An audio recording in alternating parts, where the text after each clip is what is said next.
avvalambor mana shu oqib borayotgan suvlarni ko'rib, mana shu kanalni ko'rib men hayron qoldim. Mana shu kanal bizni avval eskidan qurilganda bunday kengish emas edi. Bunday torroq kanal edi.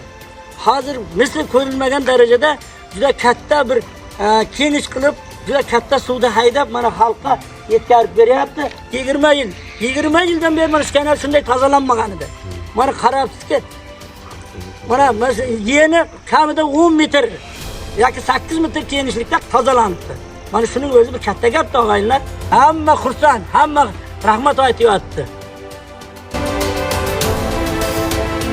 Ana shu 20-30 yildan beri bu yon bu tozalanmagan ariqlarimiz mana rahbarlarimizning tashabbuslari bilan mana shu keng islohot bo'lib, mana prezidentimizning tashabbuslari bilan ariqlarimiz tozalanib, rahbarlarimizga minnatdormiz. Hammasiga rahmat. Mana shunday islohotni olib borayotgan prezidentimizga, rahbarlarimizga tashakkur bildiramiz.